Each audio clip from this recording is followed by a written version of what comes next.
Let the truck!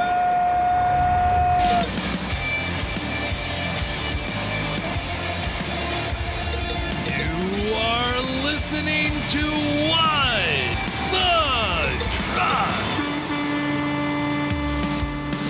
Happy Friday, everyone. It's Thomas Watson. You're listening to What the Truck. Gonna have a wonderful show today. We're gonna have some great guests, and I'm also joined by Malcolm Harris. He is with Axle Logistics. He's my special guest for today. Thomas, what's up, man? How are you, brother? Man, I'm ready. I'm excited. You know, it's always great to have some folks on, and so we're going to be putting you to work a little bit later Yes, in the sir. show. But we've got some great guests, too. So I'm going to be interviewing Will Jenkins, the CEO and founder at Journey, and also I'm interviewing Malcolm. Yeah, it's He that took the time. drive on down to be able to talk to us about logistics and brokerage in the space. He's with Axle Logistics, so good people. Hey, shout out to Asa Shirley over there. I remember you. It's a small world, and that's going to be one of the fun things. Oh, I'm teasing the interview right now about relationships and brokerages and how there is deep lore that we're going to be diving into. But before we dive into that, we'd like to thank our sponsor, Verizon Business. Big special thanks and a shout out. You definitely want to check them out and go from there. So let's dive into some headlines here. And Malcolm, I'm going to let you kick off the headlines. Let's let it rip. Most definitely, man. So Project 61 acquires Offshift in a game changer for driver health. And this is extremely important, Thomas, because as we know, and I've worked with drivers for over a decade, I mean, health is important. I've literally had a driver pass away and I had to like swap out and actually get somebody in to deliver to last mile. So like when it comes to it, man, like this is really important. But also it just shows the amount of necessary steps it needs to take for everyone to stay healthy. But in this industry, you know, we're constantly doing this on the brokerage side, whereas people are putting their lives on the line each and every single day. So there has to be parameters in place for folks to stay healthy. And the 61 is fascinating as well. That is it's raising awareness, the nonprofit, for the average life expectancy of truck drivers, which is 61 years old.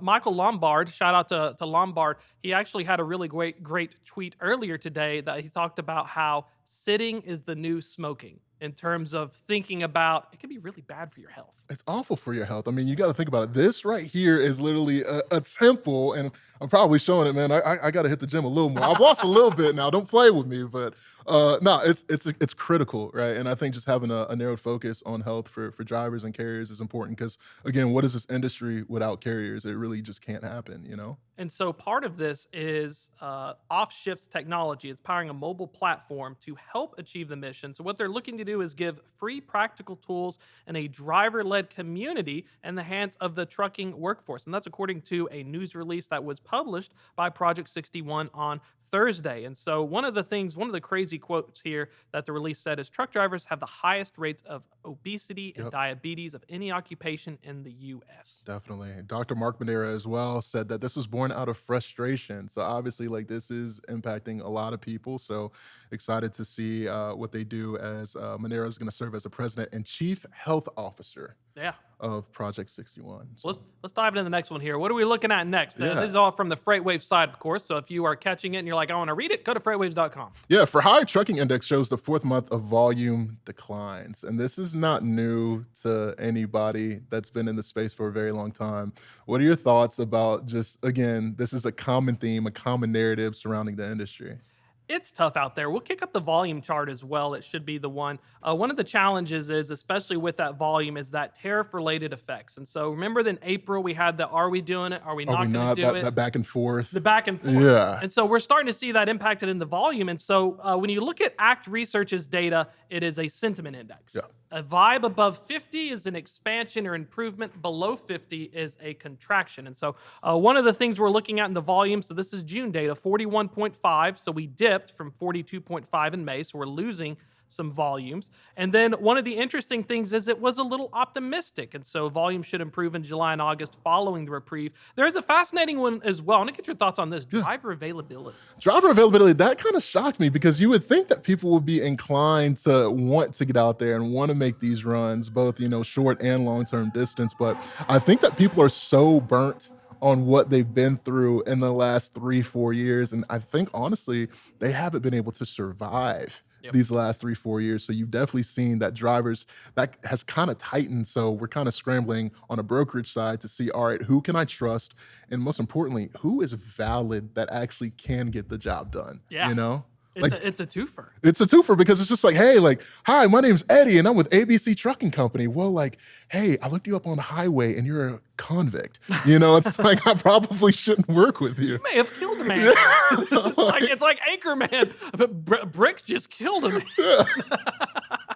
So yeah, it's going to be interesting to see. I mean, I don't think it'll stay like this for long in this current environment. You know, what goes up must come down, and vice versa. But this is definitely telling of where we're at in terms of the market. I want to see that chart up there. Throw up the driver availability chart real quick here. It should say it's the one that looks orange. Here we go. So the fascinating part is when we're looking at it, the quote from it said, given duration of the downturn and a weaker freight market, we would expect the driver market to continue to tighten. And one of the reasons it said, which was very fascinating, was cost-cutting measures, especially when we're looking at driver schools. So one of the things people forget, big mega carriers, big national carriers, Yeah, they have the pipeline to bring you in. They're like the Statue of Liberty and the Ellis Island of for bringing you sure. in, and then they matriculate out. So it's almost like we're getting fewer ships in the port right now when they are like, we're parking trucks, we've lost our fleet count, we don't need as many drivers. No, no, you don't need as many drivers, and that's going to continue. And it's really survival of the fittest right now, and that's going to lead us into our next talking point when CSX is actually talking with investment banks about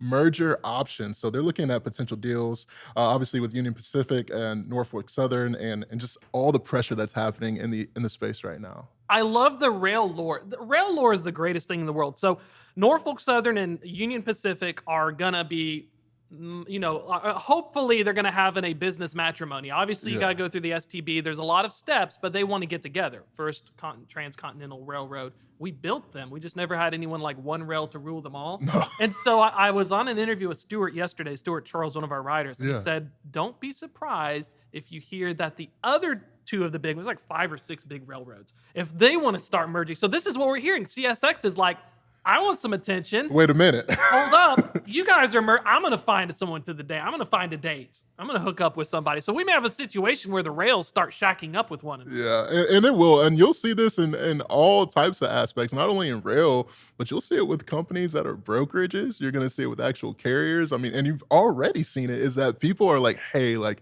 we're not that great apart. But together, I think we can make a severe dent. Let's see what this is going to look like. Let's kick up the map too. Look at this. So if we combine Union Pacific and Norfolk Southern, so Union Pacific is in yellow, Norfolk Southern is in blue on the right. Yeah.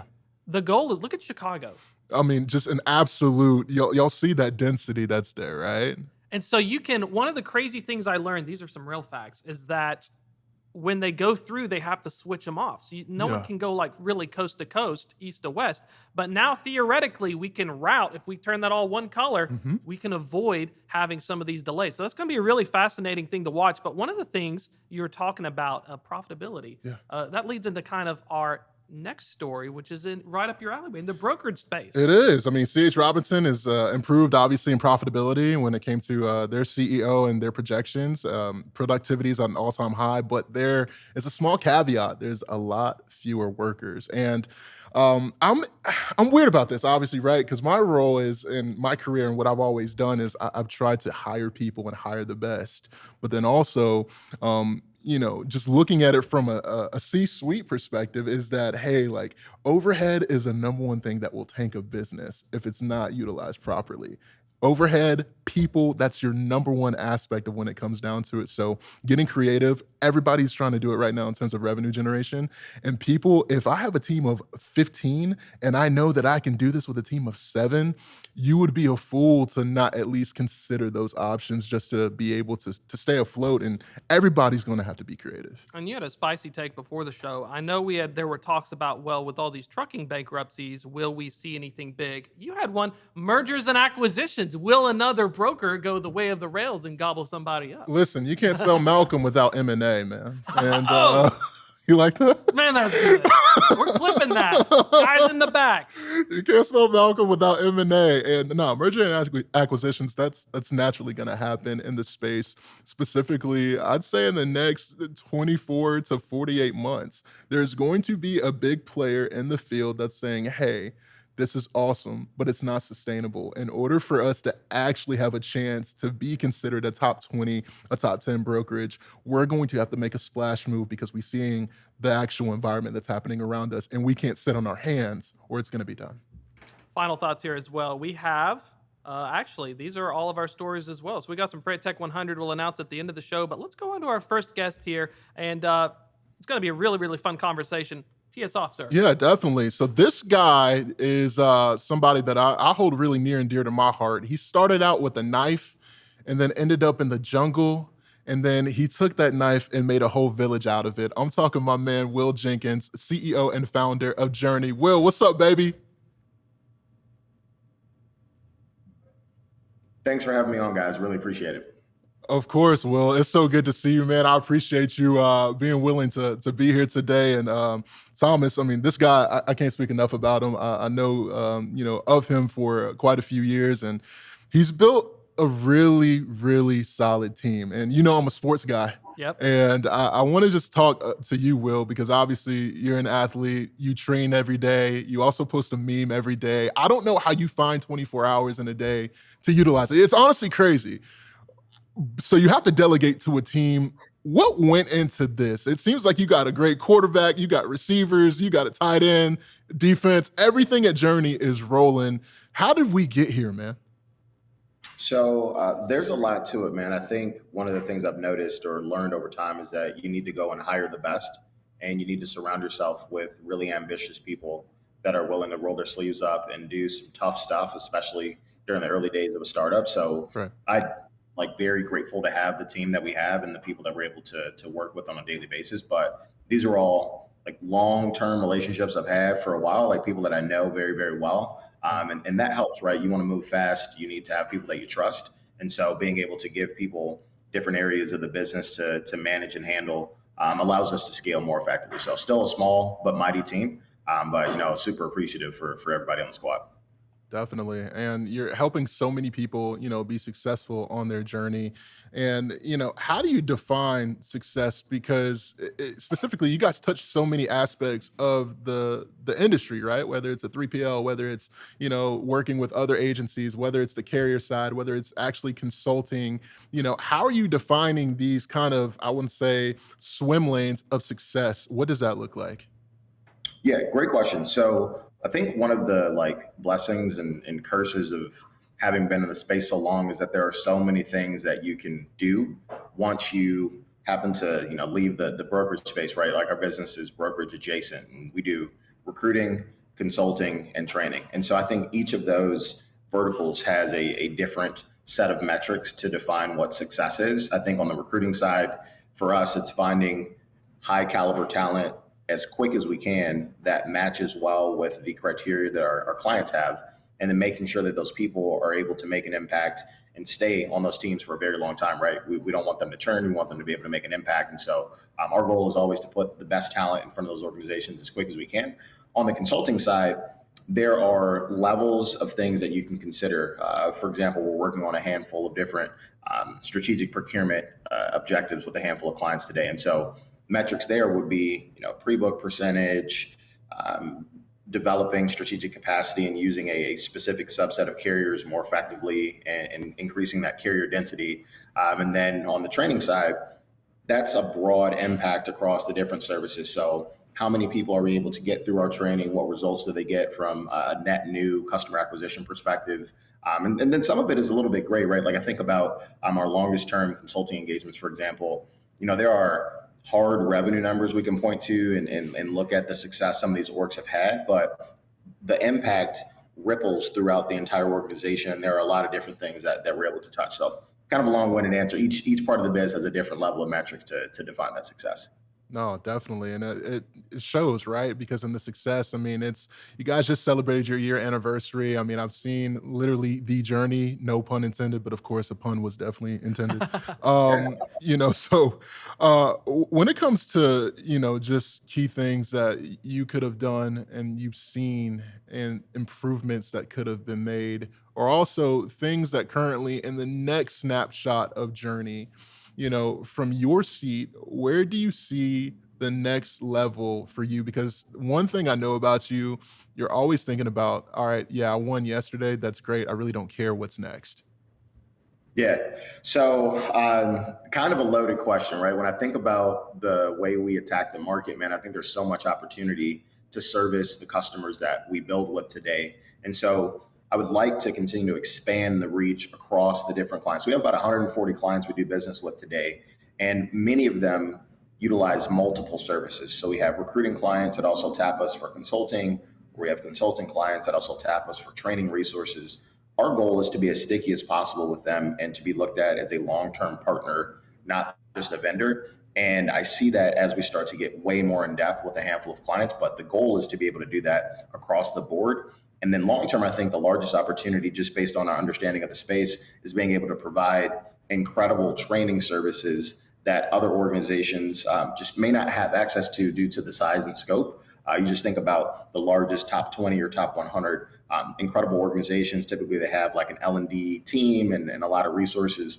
But the long tail of the market typically doesn't have a team or a subset of people to execute training. And if those businesses want to do well, you need to be able to bring people in, teach them how to do their job, and then help them scale with continuous ads. So I'm very bullish on that just based on the amount of time I've spent training people and I see the impact. So that's just something that's near and dear to my heart. Definitely. Thomas, what a lot of people don't understand in the space, which I found, is that training is literally the number one thing for retention. Like without it, like you are going to fail. And I've been a part of organizations where it's been great. I've been a part of organizations where it's just like, all right, like, hey, the puzzle hasn't clicked. Yep. So to have something like Journey to be able to come in and to be able to properly provide guardrails is paramount for success of organizations. And when it comes to training, I want to kind of stick on this theme. Will, one of my favorite rappers is Jay-Z, and he had a line that said, "I'm trying to give you $1 million worth of game for 9.99." Well, this is going to be free 99. I want Yeah. you to give some game to someone that's an entry level broker that got hung up today at 8:03 a.m. It was their first call, and they got blocked. And their Yeah. second email was unfortunately bounced back because they have been put on like a ghost list, rather. What is your bit of advice to that broker in that seat right now? It's a great question because it's super realistic. The number one thing that I think matters early on is consistency and then being able to understand what's a good opportunity or a bad opportunity. So we'll split those two up. Some of the best reps I've ever worked with were not the best writers or smoothest talkers. You would maybe meet them and go, oh gosh, like that's, there's no way that's one of your top sellers. But they were incredibly persistent. And so over time, they became more polished and they became better presenters and they got better at certain aspects of it, but they simply didn't stop selling. And so you think about the amount of effort it takes to move an opportunity from prospect to close one and then to expand that. There are multiple emails, multiple phone calls. We did a study across our clients on the consulting side, and it takes typically an average of 7 to 10 touches via email. And you can sprinkle in obviously your phone calls and things of that nature, face-to-face meetings, before that customer reciprocates, right? And so if you get hung up on, or you send an email and it bounces back or that person doesn't respond, we're just starting the game, right? This is a marathon. So I need to stay on it and be as persistent as possible. The second level of that is, am I talking to the right types of people? And are those the types of customers that my business transacts with successfully? And so if you're talking to the right people long enough, man, there's going to be some people that don't believe me, but like sales is a numbers game, right? I do want to have the right types of customers. My messaging needs to be correct. But early on in my career, I need to be in front of the right types of people persistently until an opportunity comes up. And a lot of times we see people kind of give up before they get to that finish line or really close and they stop because, they get told no, you got to be persistent. And I wanted to do a follow up as well, talking about that theme of training in a brokerage. I want to give you some props first. You helped build Molo as the co-founder. You all literally got to over 900 employees, 1 billion in annual revenue before getting acquired by ArcBest in 2021 for 235 million. So we've got some credentials. We've got some street cred here in terms of I've built a team, I've helped train them. what are you looking for, especially in these tough times for brokerages? What are the characteristics that make a good broker? You've got your seasoned guys that kind of rotate around, so it's almost Yeah. like you're picking a free agent. But when we want to build them from scratch and get them in the pipeline, are there any characteristics that folks need to know, or is it something where you need a lot of grit and willingness to learn? What are some of the secrets to the sauce? Because based on your previous experiences leading up to this, there definitely seems to be a way to do it, and I think a lot of brokerages may be missing out. Yeah, 100%. So one thing, I wish we would have got to a billion, 900 people prior to the acquisition, but we were at about 615 mil in revenue when ArcBest acquired us in 2021, and then 2022 we did 1.25 billion. So crazy next year. But getting from 0 to 600 million took a lot of very regimented structure from a scalability perspective. And Sure. there were times in the beginning where it's purely grit and determination. You're selling the dream both to customers and carriers and to talent. And as a seller yourself, you have to be okay with ambiguity early on.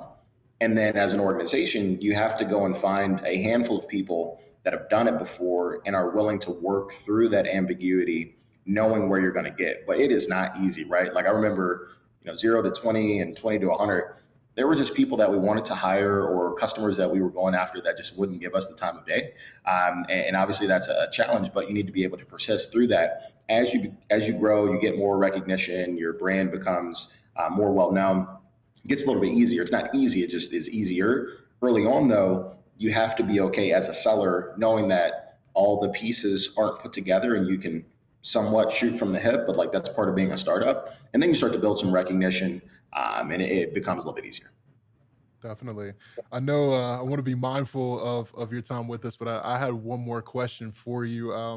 Looking ahead, you are obviously in the heart of Chicago, but you are the heart of Journey. What is ahead for you and the rest of that fabulous team that you have in the trenches with you every day? Yes. So we will be releasing a new tier of the training that we do. I won't tease too much of it, but it'll be geared more towards owners and founders. We do a ton of consulting, and that's one to one. But oftentimes we find that in group settings, there's a lot of value to be derived based on having good conversations about where your business is and where it can go. So that's going to be an element of what we'll be marketing here shortly, because we think there's broad application to some of the business fundamentals that we teach a lot of our consulting clients, and we want to be able to make a broader impact. So you'll see a little bit of that from us, which I think becomes a pretty big staple of one of our service offerings. That's awesome, Will. That's awesome. And do you have any other questions? Oh, no, just wanted to thank you so much for coming on, and thank you so much for your time as well. We'll definitely, once you guys get that released, let us know. We'll have you back on, and we'll definitely catch up again soon. Appreciate it. Thank you very much for the time. Thank you so much, Will. See you. Man, he's awesome, man. He's Yeah. got the best squad, but he's also got the best quads. Like I'm very jealous. Like And he's got the best quads, too. Oh, yeah. yeah, like the dude is a tank, man. I'm like, brother, like go help Michael Penix win the Falcons a championship. Like let this go. Let this lifestyle go. We're good. You've done more than you have ever been asked. Nah, he's amazing. They got a great team. And a at great Journey. story. And that kind of leads us into our segue as well, which is hearing about your story. One Yeah. thing I think that there's a lot of trucking lore and stuff, but the brokerage space has lore as well. And that's Sure. one of the coolest things. And so I want to talk to you and ask you a question about the first one is the backstory and the lore. Access America. Tell us about you first. How did you get started? So literally, I feel like I am an Access America almost disciple because I never clocked in a day at Access America ever. But I have worked for multiple quote unquote spinoffs of Access America. And like one day, truly, I want to create a map of just the Access America founders, obviously Ted, Barry, and just really everybody, and just see, all right, this person connects to this person connects to this person. It's a social media site that I follow that basically is like, you can't make a relation between Beethoven and Lil Uzi Vert. And it like connects them. It's like Beethoven met this person, who met this person, who met this person, who met Donald Trump, who met Kanye West, who met Lil Uzi Vert. No way. So it's like 10 degrees of Kevin Yes, Bacon. yes. That is what logistics in our industry is like. So for me, I got my start literally 6 months as soon as I graduated from college at the University of Tennessee. Go Vols, of course. Vols. man, I was renting cars and I saw my best friend that I worked with at the time. He went into logistics. And I was like, man, washing cars with dog hair and poop in the back is just irate in my best suit. They got me at the career fair. And I was like, man, I can't allow this to happen to somebody else. So I ended up getting into logistics. I fell in love with the game.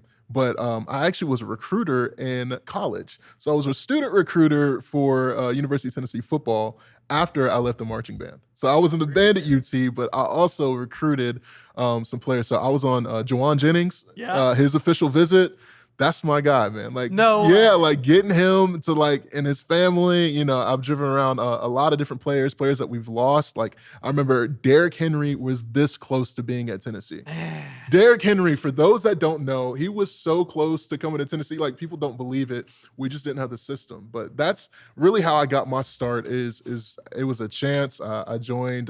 It's now RXO, and I absolutely love my time there. And you know, Will was speaking about training. Yep. I mean, it was awesome. The energy and the buzz at that time at Coyote Logistics is something that was unreal. I mean, it truly felt like a PG version of Wolf of Wall Street, if you get my drift. So it was fun.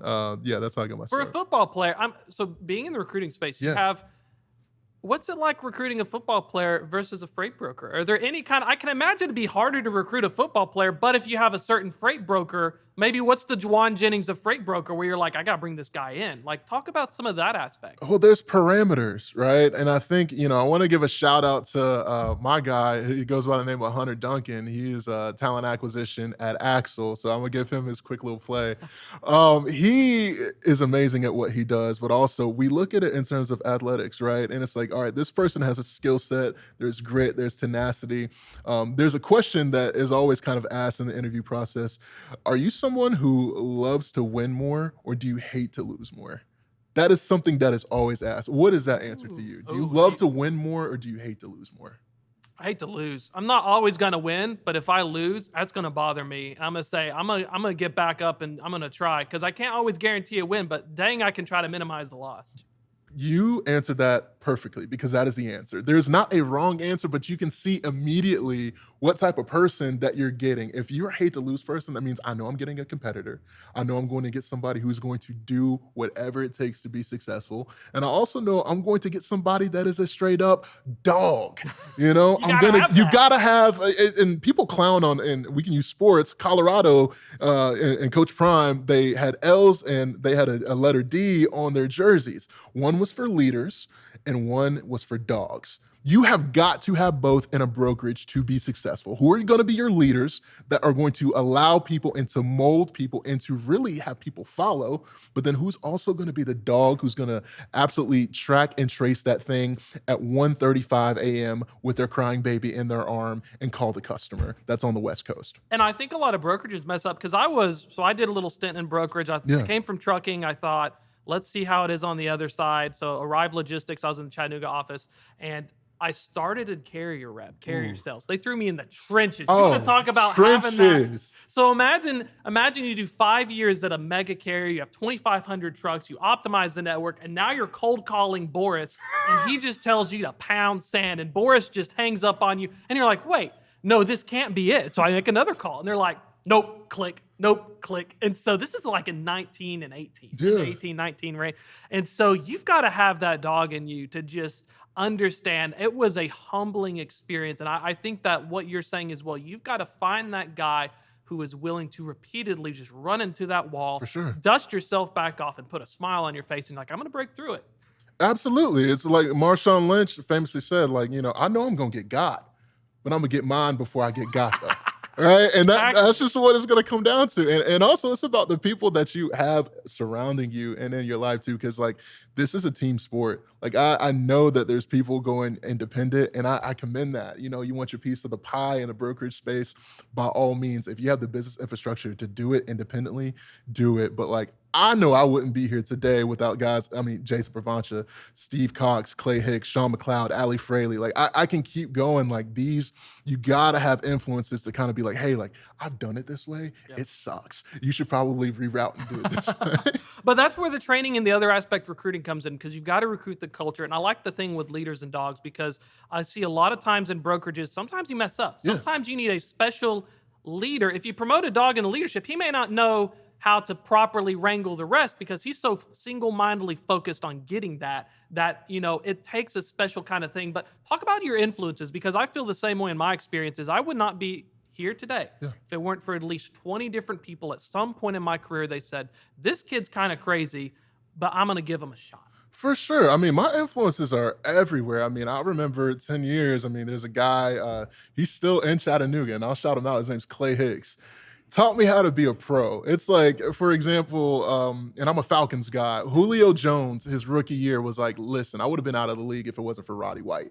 Teaching me how to practice, teaching me how to show up every day, teaching me truly how to interact with media and to understand in this sense, hey, how do I price this? Hey, what would you do for this if it was oversized? Hey, I just had somebody have a flat tire. Oh my God, I don't know how to pivot out of this objection. Where can I go in this roadmap to be successful and get past the decision maker? So there was little things that he did for me, but also I just think in my, influences as well, I gotta shout out Jason Pravancha, Steam Logistics. I mean, he is just awesome. He has taught me quite a bit about what I know, just in terms of how I handle myself in my day to day, waking up at 5 a.m., being, Sean, I know it didn't look like it, but man, I've lost a couple. I tried to put the You're looking good. I tried to put the chicken wings down, and I've tried to, just mirror that. And then also, I mean, currently, I mean, there's a leader I have, Ali Fraley, the way she is operationally efficient and thinking about, all right, hey, I am 3 moves ahead, and seeing that on a people side, I mean, it's like literally operation in terms of freight and logistics, but she's thinking of it in terms of training and development and being able to properly like cultivate a culture that is going to just carry on. It's like at Axel, we think 90 days out. Yeah. That is just the staple. And just to have that vision and that foresight to be like, all right, like, hey, this is where we're at. Dude, it's really a sight to see. And also shout out to Sean McLeod as well. He's a man that is very intentional, and I try to be that way in everything I do. So, And also, Chicago split versus Cradle to Grave. Yeah. That's when I always came up through the Chicago split. I became an AE where I felt like a marriage counselor Yeah. between carrier and customer. Axel does Cradle to Grave. Talk a little bit about, or depending upon, I think it's Cradle to Grave, right? yeah, it is. Talk about that mentality, because I've talked to a few guys who are Cradle to Grave. That takes a special person to do both. It was hard just having one guy call trucks and one guy call customers, and then one person wrangle both. Cradle to Grave is like, what goes into finding that kind of person? Because it can definitely feel twice as difficult starting out. It is twice as difficult, but you have to have an all-around player to do Cradle. I have done both, and they have both been extremely hard. But I will say in split, what happens is communication. It goes this way, right? Because, hey, I'm talking to the customer. They're here. Well, the driver's not here yet. Well, why? Well, because. But you said they was. But no, I didn't say. Cradle is like, hey, I'm your sole point of contact. I know everything that's happening from birth to death of a shipment, and that's a luxury for a customer. It's like, hey, where's the driver? Malcolm. Hey, Malcolm. It's like you were sticking with that one point. And then also from just a reaping the benefit standpoint, there's really not a split of profit, right? Obviously, as you get bigger into enterprise level type of accounts, there's going to have to be some operational support that's there. But again, that just revolves around, hey, like communication is the utmost. So I think, again, both models are awesome. But to me, a Cradle model is where you're most efficient and you can provide the best customer experience and the best carrier experience. People will always customer. Y'all, the secret sauce, carriers are your number one asset in any brokerage.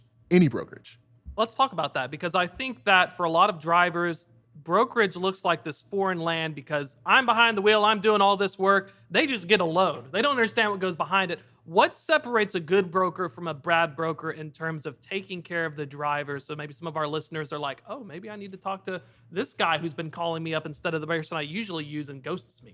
Yeah, I mean, I think it revolves around, hey, like if I send something out, I'm gonna honor it. I don't have to make $5,000 on every single shipment every single time. I can lose. And I know people aren't going to want to hear that, specifically in today's climate. Yeah. They're like, you can lose, buddy. That's why you're a recruiter, not a broker anymore. But it's like, you have to honor the things that you put in place, specifically with contracted, and then say, hey, like there's going to be adjustments, but I know we signed a piece of paper and that's a handshake. And that means more to me than an extra $50 on a shipment, give or take. So I think honoring those commitments and just being an efficient communicator. I can't stress it enough. Like, hey, I'm going to communicate with you. You're going to communicate with me, building that relationship. Like, I think for your core carriers, you should be able to walk into their house on Thanksgiving, reach open their fridge. My mom always says, Yeah. if you can go in somebody else's fridge and it's not your house, you're at home. That's how your relationship should be with carriers. You should treat them right. And For that's sure. one of the big things I think people forget is I've noticed it on my end. One of the big challenges is sometimes we get so focused on the money, we forget. Like when I managed accounts, if I had to lose $200, but I needed this carrier. These carriers do not have to choose you. They can pick another brokerage just like a shipper can go with another 3PL. So Yeah. you're in this spot where you've got to be Semper Gumby. You've got to be everything to everyone. Definitely. It's like the Everclear song. Hey, throw it out there. I wish we had the rights. We need some. How much would that cost? Hey, we need that. So we'll talk under 60 seconds. We may not get a takedown notice. Who knows? But I mean, I think that's one of the big things, especially in this market. Talk about some of the being in such a crappy market. Has there been any difference in how you all are approaching it based on the freight cycle and how the conditions are? Has that been any change? Oh yeah, there's been a lot of change because immediately, the theme was, hey, any and all business will take it, we'll lose it, and then from there we're gonna service it. But now you have to be mindful. All business isn't good business. If it's going to be a heartache after heartache, you have to have the actual bandwidth on the front end to understand, hey, maybe I shouldn't accept this because I can't properly service it within my situation in this organization. Doesn't necessarily mean I don't want to work with you, but for this specific project, like if it's detrimental to what we're doing, if we're going to bleed $10,000 in a day, that's the difference between, for some companies in this climate right now, making an employee at your organization and unfortunately having to lay off or terminate an employee. There is such a slim room for margin. So just being, I would just say, creative and understanding on the front end the business that you're acquiring, but also how to service it too. Like asking all the core questions, discovery calls, actually looking into it and being like, all right, like, hey, this is the plan. We have these amount of lanes. This is the sticky situations that come with it. This is the equipment that we need, and just doing your due diligence. I can't say it enough. Yep. If you got to put in the work. I have a recruiting question Yeah. as well. So when I started before COVID, when I switched over to a brokerage, one of the fascinating things that they told me was the cadre of brokers coming in during an up market or a down market, it's very different. So it's like, imagine you come in feast and famine. So let's say a market where there's tons of freight, things bonanza, I just need a truck. Those guys may have trouble switching to a down market or vice versa. Is that one of those things? Does it kind of like generational trauma depending upon the freight cycle when you have a cadre or class come in? Does that matter when they start? Yes, it does matter because you have people, say, for example, that came in 2021 into the logistics market that was, prime time COVID. They're like, this is the best job. I'm retiring in 3PL land. This is it. And now they're looking 4 years ago and they're just like, oh, this is tough. But it really does. It's always going to be like this. It's cynical, right? Like it always is going to go up and down. And you have to then rely on what? Your skill set, staying even keel and knowing, all right, I have to be creative with my approach. I have to be diligent in my attacks, such as Will's point. Like he is saying, like, hey, like you have to have a certain skill set, but also like know who you're talking to. If you're talking to Miss Barbara at Nike for 35 days, in 34 days, she tells you, take a hike, in the 35th day, she sends you the voicemail. Maybe we should talk to Mr. Sean in the other department at Nike. Like, it's just like, don't phone it in just for the metrics, right? Don't phone it in just because you are trying, but actually be creative and intentional with the moves that you're trying to make. And I don't think people understand just how long it can take to get that big win. When you're hunting whales like a Nike or Fortune 100, Yeah. I would read through the logs of people working. It can take 6 months to a year. I would go back and look, and they're just diligently grinding until they finally Yeah. get their chance. For drivers who don't understand, It really does feel like behind the scenes, in order to get that freight that they're booking that they think they can just get themselves. Yeah, That for has sure. to be one of the challenges that I think people don't really understand, is just how much no you get told all the time. You getting told no all the time, and to your point about the life cycle of a lead, right? Like I tell people on, first calls with me, I'm like, hey, this is Malcolm. We'll talk back and forth. I'm like, if you're not ready to lace your cleats up for 18 to 24 months minimum, like please, I'll help you find something else. And they'll be like, what?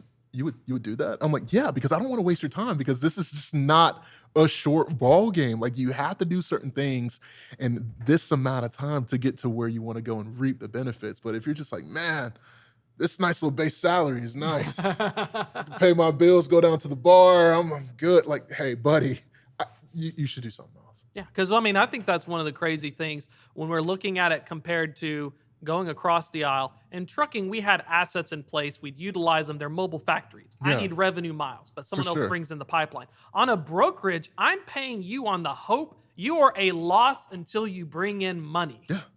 You are a loss. Like literally, they call it pay for your seat.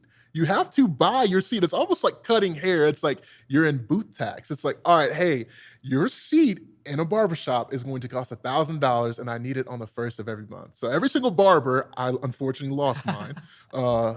I'm getting there. Watch out. No, man, it's the logistics, man. I had such long hair the last time I was on What the Truck, and it fell out because of age and what the industry does. We could do it in memorandum for your We hair. could. Just have a Sarah McLachlan song and have it play. What's the Arms of an Angel. in the eyes of an angel? Exactly. No, but get back. You are crazy. Nah, man, it just really is. Gosh, you made me lose my point. I'm going back to it. It is you got to pay for the seat, like the barber. Yes, analogy. yes, the barber analogy. So you got to pay for your seat because, say, for example, a barber, it's $1,000 for rent, and then everything after that is for them to spend. It's like that in a brokerage, and typical models like at Access, it's the 40K model, and I've seen that in quite a few. It's like, all right, 40K is like the benchmark of a good salesperson, of a quality, healthy book of business, and having that model so that you can have other pods and grow and build and expand, like that is the goal. And if you're not at least trending that way, I mean, either A, you have to have a conversation about, hey, what am I doing wrong? Or B, you have to have a conversation like, yo, is this for me? Like, is this genuinely for me? Final thoughts. You have a really cool sports podcast. We were complaining earlier about how ESPN is obsessed with the Dallas Cowboys. You actually talk about some really cool sports radio. Tell us a little bit about that as well. If folks wanted to check that out. Yeah. We'll go to the housekeeping with some upcoming events. Definitely, man. So, love sports. I was formerly here on ESPN Chattanooga here in the city, the great 423. But now, Chatted Up Sports is my baby. So, me and four of my best friends, we record here in Chattanooga twice a week at Chatted Up Sports on all major platforms. We had a great show last night with Caleb Johnson of 929 The Game down in Atlanta. We talked all about the Atlanta Falcons, the Georgia Bulldogs, as well as the game happening tomorrow up in Bristol with the Cincinnati Reds and the Atlanta Braves. So It's going to be a good one. We'll check it out. Malcolm, thank you so much for hopping on as well. We I appreciate it. appreciate you guys. Thank you so much.